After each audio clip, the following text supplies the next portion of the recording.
Salutations, boys and girls and kiddos of all ages. Hey, if you haven't seen the movie Sinners by Ryan Coogler yet, then I highly suggest it. Although, it does make me want to start a rant about something. A topic that I have acquired a pretty good amount of knowledge about over the years. And that topic would be vampires. And trust me, don't ask how I know all of this right now, because it was just a weird time during my days in college. But don't worry, I'm not gonna bore you totally with everything I know about it. This is basically just a rant section of the video that I basically just want to get off my chest. Now, my biggest gripe about vampires, or what people get wrong about vampires, are the teeth. Better yet, the fangs. And to be fair, I'm just going to say that even my knowledge of where the fangs should be in a vampire's mouth was the bit of knowledge that I got from them the first time I was informed about this. Because here's the thing.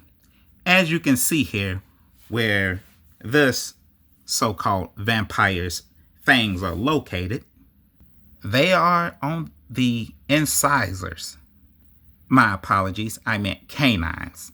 The fangs are on his canines, which should not be. And here's the reason why I say this, or what I've learned over the years.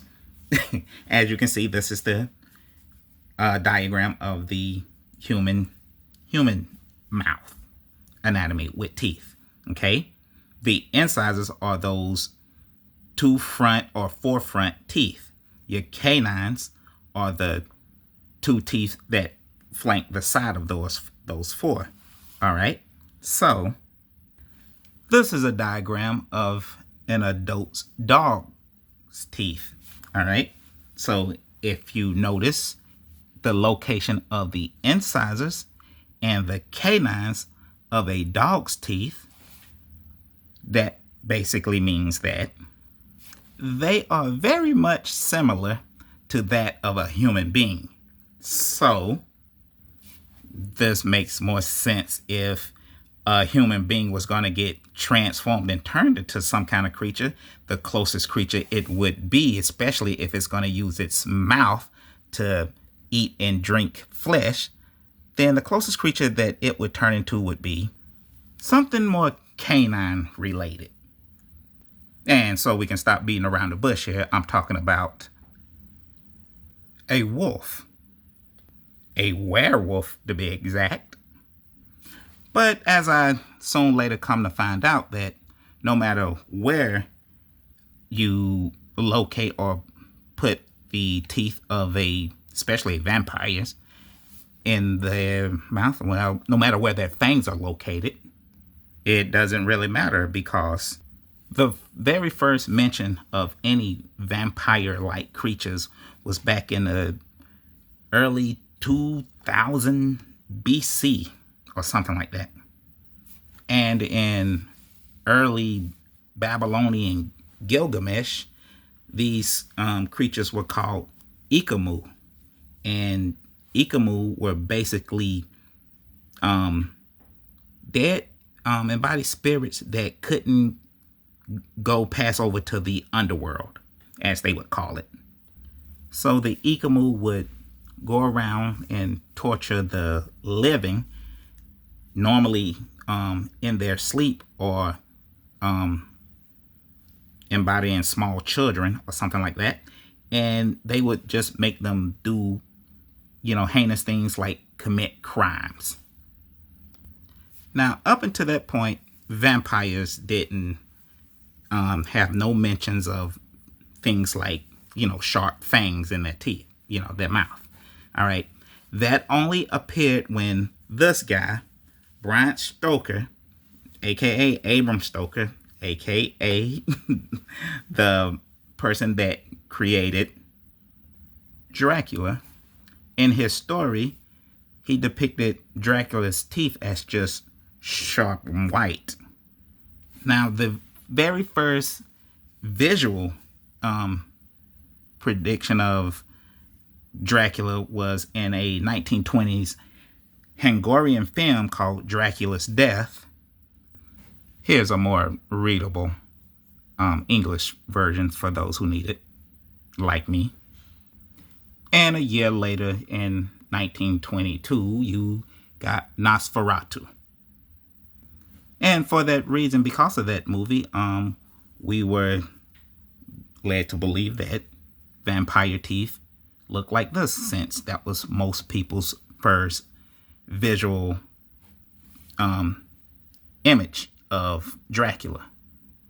And no, this is not the original movie clip version or a picture of the original movie clip, because back in 1922 it was in black and white, and the best pictures I could find of that would be this. Now, does that help you any? I thought not. But throughout the years, we got different versions from different movies and stories of what vampire teeth and their fangs placements should be. So, if you're a person like me, you just got to accept the fact that people can use their own imagination on where to place vampire fangs, even if they're biologically incorrect and they look like this. But hey, vampire teeth fang placements aren't the only thing that gets, artistically, I guess, what do you want to call it, imagined, if that's a way to say it. No, I meant to say artistic liberties. Basically meaning that the creator or the artist of the story or movie or picture can basically just do whatever they want willy-nilly. Because in 1952, in the movie Dracula of Istanbul, the Dracula's teeth, this is the first time you've seen Dracula's teeth on his, not incisors, his canines. And in that movie, the Turkish actor, Atif Captain, and I'm probably saying it wrong because he spelled it with a K. As you can see, this is the picture of him, and his fangs are on his canines. And although they look a little bit wonky in that picture, it doesn't really matter, because even things like the ability to fly and bat wings was never a trait of vampires. The whole wings on a bat or vampire thing came from this guy, Arthur Young, allegedly, because as you can see down here, Arthur Young died in 1820, and the alleged vampire story that was written by him was printed 6 years later.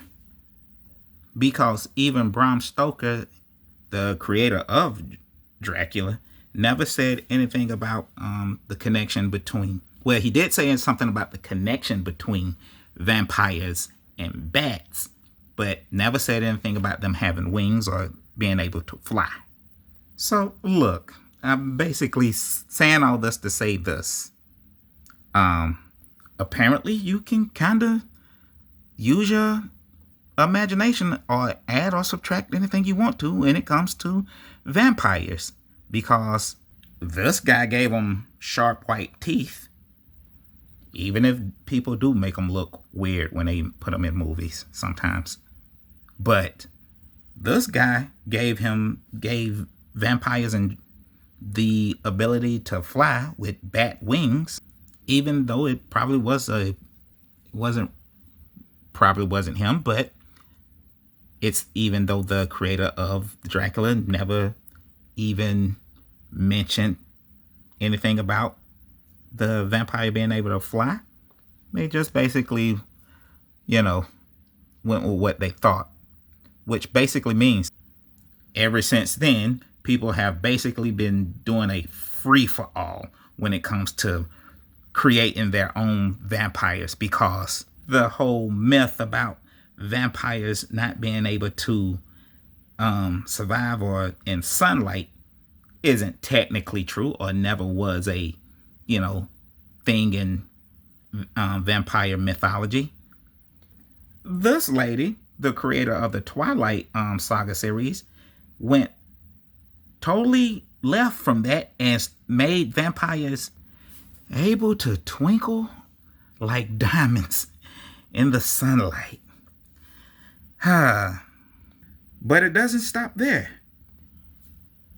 because this guy in his new movie Sinners, great movie by the way, but gave vampires the ability to play the banjo.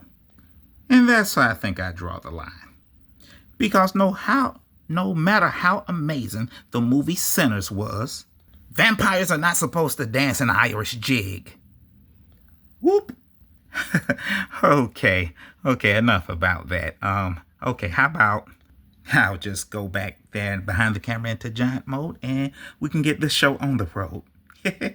Whoop, whoop. Okay, and so that all that rant about vampire and vampire stuff was for nothing. Here we have the Marvel's Dracula, and Vlad Dracula, by the way. And I'll tell you the reason why, but side of the box, back of the box with a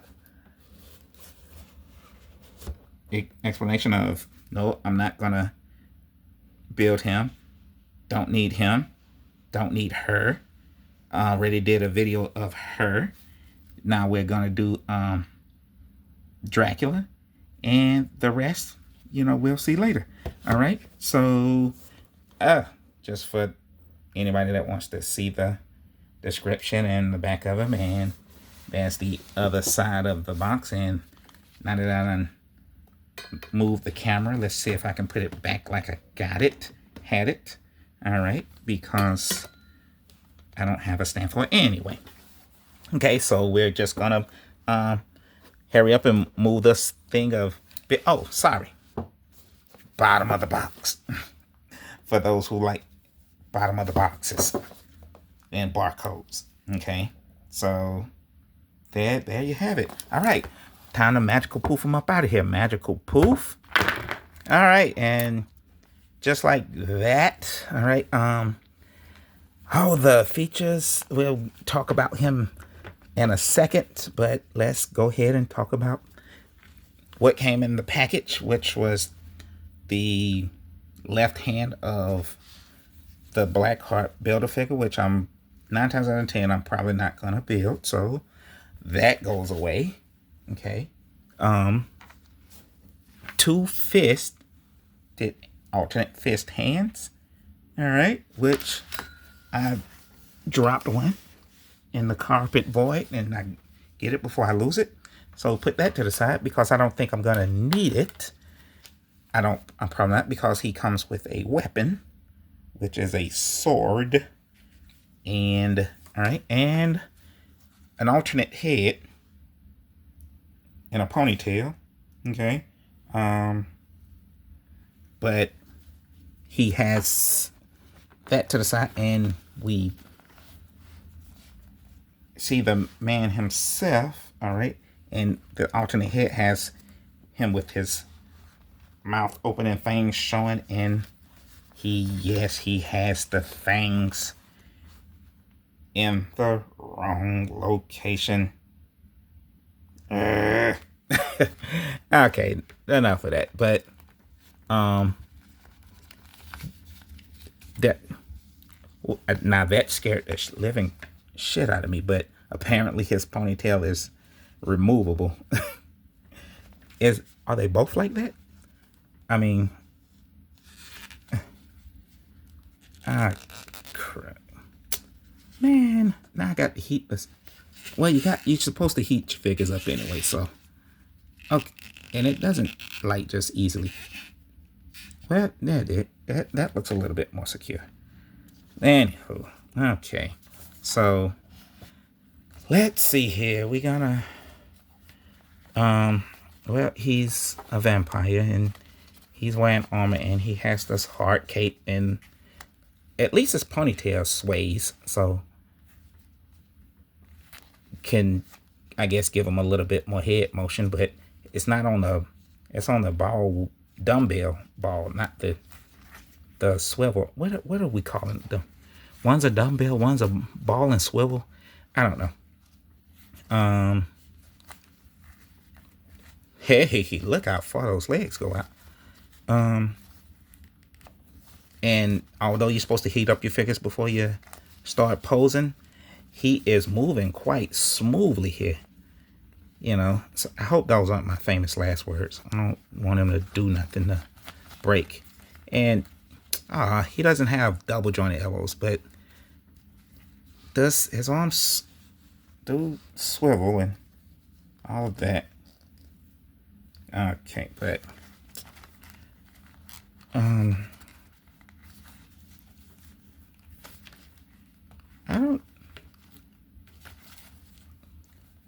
Okay, I think I'm doing pretty good with a decent pose. I mean, he has put the, I guess, sword in this hand. I'm gonna try. It's kind of stiff, and okay, it's. I thought it was gonna be like really loose, but it's not. So that's as far as his arm goes in. Oh, I had it. Did I just break it? Oh, shit. No, it just came off the peg. Ooh. Okay. I'm trying to... Oh, his arm is I think it's frozen. I gotta heat it up, but... Oh, no, I had it the wrong way.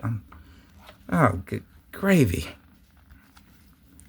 Oh, that scared the crap. Okay, his ponytail keeps coming off. I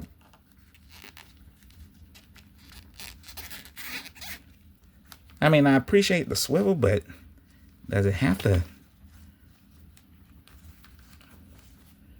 Okay, we're gonna put him on the rotating rotator. I find this pose quite lackluster, but I just want to get on, since I already made all that ranting about, vampires. Okay, let's get you into these. Put them on a rotating rotator. I think that's...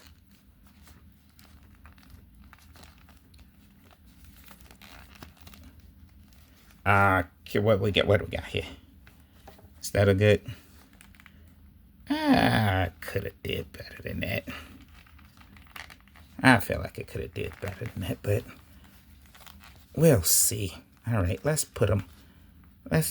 Okay, well, with the stands, he looks fairly decent. So let's put him on the rotator and see how he fares up. So, all right, so there we have it in our cold pose. And he was a bit of a struggle to pose, but I guess he is wearing, armor. I guess so. Not really supposed to be that movable. I don't know. But, I mean, we're not going to make a rant about that part. But, yeah. So, let's bring in the monitor and talk about, Dracula here. Okay, even though in Marvel Comics, this version of Dracula is called Vlad Tepes Dracula. Or is it Tepes Dracula? Anyway, but he's still the version of Count Dracula, who was basically created by this guy, Bram Stoker, who basically depicted his version of Count Dracula off the real life version of Count named Vlad the Impaler. And a little brief history about it. Yes, this is a actual real person and ruler, and they basically considered him the real life or Count Dracula, or the first vampire, or whatever you want to say. But yes, he's supposed to be the real life Count Dracula. But back to the Marvel Comics version of Vlad Tepes or Tesis, whatever. Marvel's Dracula, who first appeared in Suspense number 7, driven by lust for power, companionship, and blood. His centuries of undead existence have brought him into conflict with vampire hunters and immortals, and in the modern age, superheroes. Dracula has a vast network of loyal servants and cultists. Vlad was born in 1431 AD. And one day in 1444, with his brother and father, Vlad Dracul the first, I'm assuming, because Vlad is like the second or the third. This Dracula. Anyway, Vlad Dracul, his father, who also goes by the name Vlad the Elder, they all were in a small European kingdom in Transylvania. Well, Vlad the Elder with his 2 youngest sons all took a trip to the Omen Empire, where they planned to negotiate a peace treaty. But they were all ambushed by agents of the Sultan Murad II.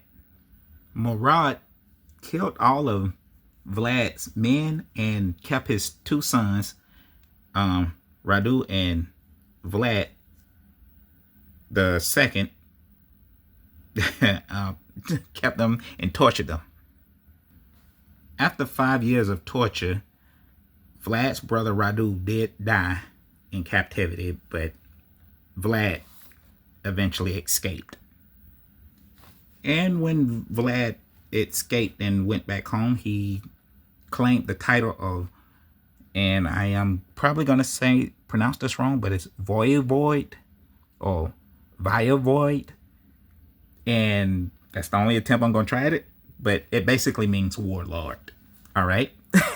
So Vlad went back home and claimed the title of warlord, and that only lasted for about a year. So after, basically getting tired of running from his father's killers and his enemies, Vlad was taken in by the king of Hungary, King Sigismund. I hope I'm pronouncing that right, but yeah, the king of Hungary. And I got them mixed up. This is the King Hunyadi. Okay. Anyway, this king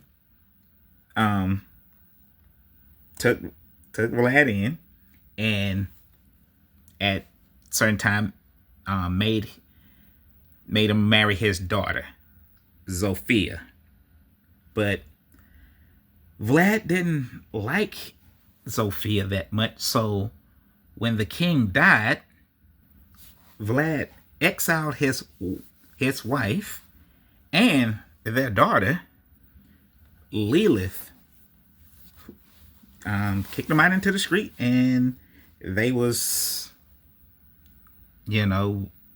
taken in by a Roman woman named Gretchen. Now, the old gypsy woman took care of Lilith because Zofia couldn't stand the fact of living as a peasant woman, so she took her own life. So later, Vlad married a woman named Maria, and they had a son together. And during Vlad's rule, he was, you know, going around impaling people and on pikes, and that was all associated with his father's death. But it was all through visions from the demon Varney, or Varney, you know, who saw potential in Vlad. But Vlad was defeated by the Turkish warlord Torak, who left him alive because he was going to use Vlad to seize control of Transylvania. And sometime during those battles, Vlad was injured badly and wounded by the person named Ensamba Nur. Haha, see what I did there? Anyway, so Vlad was taken to a nearby Romanian woman by the name of Leander, and to help heal him. But Leander, who was secretly a vampire, turned Vlad into a vampire and came to grips with his, newfound vampirism, whatever. But the only reason Leander, the Romanian healer woman, who was secretly a vampire, decided to turn Vlad into a vampire is because she didn't want the warlord Torek to have any aid. So she went against his wishes of healing Vlad and basically turned him into his own personal machine, but in a killing machine, and not under, so he wouldn't be under the Turkish warlord's control. And when Torek found out that that's what she did, he ended up killing the little Romanian healer lady. And since now Vlad was a vampire, and as soon as he became better and learned how to control his powers and came to grips with his darker side, it was much too late to save his wife Maria from the Turkish warlord Torek here. So he basically killed Torek. And now that Vlad is now going by the name of Count Dracula, the vampire, he did everything that you probably know that Count Dracula would do throughout the years. In the 1500s, he battled a powerful alchemist named Esteban Diablo and battled a Puritan adventurer named Solomon Kane. In the 1600s, he almost died from the hands of a countess named Elizabeth Bathory, who thought that she could retain her youth by bathing in the blood of young virgins, women. But Vlad eventually escaped her trap and killed her instead. And while Vlad was ruling, I'm gonna call him Dracula now at this point because he's Dracula, Count Dracula now. Dracula was ruling over a Spanish province. He was met by a golden angel and was kicked out. Later on in that century, Vlad was weak and couldn't find any human substance to replenish his power, so he drank the blood of a cow and accidentally turned one into a vampire named, and that's where you got Betsy the Vampire Cow, or Betsy the Hell Cow, who was later killed by Howard the Duck. Now, during the late 1800s, while Dracula was going around battling and people and getting into fights and turning people into vampires left and right, the Nazi regime group Hydra took one of the people he turned into a vampire and took that girl's DNA and made a vampiric soldier named Bloodstorm 1. Now, during this time, Dracula made a deal with the Southern Confederacy, because he was in Savannah, Georgia for some reason, that he would help them, aid them, and, give his legion of vampires only, vampire assistance to them only if they would allow Annabelle to return with him back to Transylvania. But Annabelle's father, who realized who Dracula was and what he can do, basically said absolutely not, and got his son to basically go kill Dracula, or try. So when Annabelle's brother Cornelius and her father drove a stake through Dracula's heart, Annabelle basically said, "No, that's not right. We had a deal." So she took the stake out of Dracula's body and returned with him back to Transylvania. Now, later during this time, Dracula was kicked out of another city by the Golden Angel. So during his trip back to wherever he was going, a pirate by the name of Captain Cutlass tried to loot the ship that Dracula's fortune was on. But Dracula ended up catching the pirate and turning him into a vampire in front of his 3-year-old daughter, Marianne. Now, Marianne Cutlass took care of her father throughout the years, and until one day in the early 1900s, they crossed paths with Count Dracula once again in Madrid. Well, when Dracula tried to feed on Marianne, whatever her name is, her father, Captain Cutlass, broke free, and Count Dracula and the captain got into a fight. So the captain ended up dying by the hands of Count Dracula, leaving his daughter to mourn.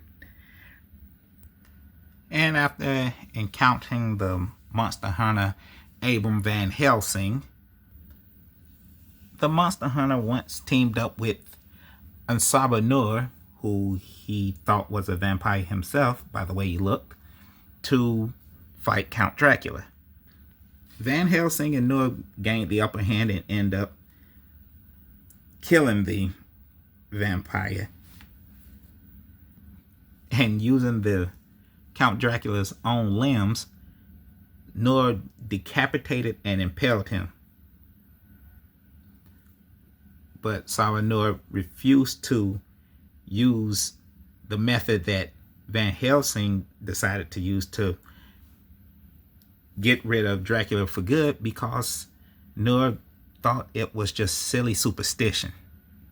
So later, a little Romanian vampire woman named Margareta decided to free Dracula and bring him back to life with the help of, my apologies, this is Margareta. All right, Margareta, a vampire woman, decided to bring Dracula back to life by freeing him from his entrapment with the help of Frankenstein's monster. But the monster didn't like the fact of how Dracula was going around slaying and killing everybody, so he and the monster got into a fight, and the monster basically threw Dracula out into daylight, killing him.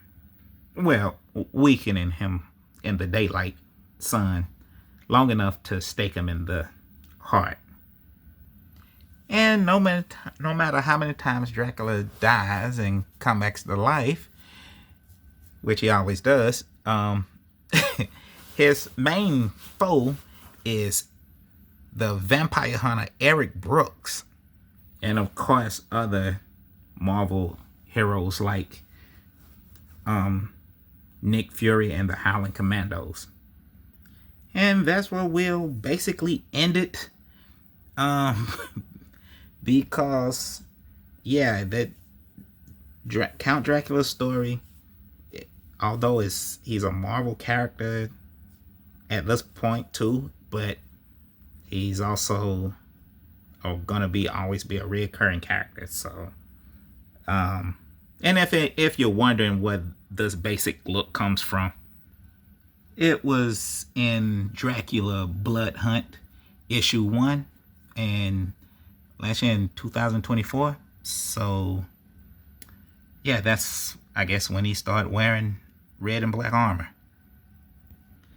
And despite what this power grid says to you, all right, like I said before, when it comes to vampires, I know a little bit more than I should, but yeah, if you can take it at face value that vampires have superhuman, speed, strengths, and, well, they're not all that intelligent. Depends. That varies, but they are durable, and they don't have energy projectile, but okay. I mean, and I guess you can say they're decent fighters, but only because of their enhanced strength or whatever. I don't know. But other things like, regeneration. I mean, they can grow back a limb or whatever, but not like Wolverine or Deadpool. When it comes to stuff like immortality, they mean that in a sense of like they don't die by conventional means or whatever. But however, even if you kill a vampire, there is a way to always bring them back to life. So that comes with the resurrection and everything. A lot of people think that they're shapeshifters, but vampires aren't really shapeshifters, and in most cases, if they are shape-shifting into something, it's usually a nocturnal creature like a bat or something like that. But yeah, and when it comes to stuff like hypnosis and stuff like that, okay, you can take that at face value too, because like I said, it all depends on who's the writer and who's the artist. So with all that being said, let's go ahead and size them up and close this out. Whoop. Whoop. All right, so there he is standing there, and standing there he is. I want to bring him closer, but I'm scared my 7-inch figure guy is not gonna be able to be in frame. So let me see. Yeah, he's not gonna be in frame. Okay, so well, can I do that? And then bring him closer? Alright. Alright, let's try that. Okay. So representing the 1/18 scale figure, we have Michelangelo from the Viacom Teenage Mutant Ninja Turtle line. Alright, standing in at approximately 4 inches tall. Alright. So that's representing our 1/18 scale, and representing our 1/12 average height scale, we have Stan the Man, my main man, Stan from Hasbro Marvel Legends, standing in that whopping 6 inches. Alright, so, and rounding it all off, coming in at our 1/10 scale, representing our 1/10 scale, we have the McFarlane Toys Batman from The Dark Knight Returns with a Kit Bass custom head, and he's standing exactly 7 inches tall. Alright, so with all those guys in the place, that means Vlad Count Dracula here stands at a whopping, well, 6 1/4 by the hairline, so 6 1/2 at the top of the head. Okay. All right, so there you have it, everybody, back into place. Whoop, whoop, whoop, whoop. And that's it for today's video. Thanks, Vlad. you can now take off. I do believe the sun is coming up. Whoop! And just like that, it's the end of the video, you guys. So thanks for joining me. And until the next video, see you then. Ta-ta for now.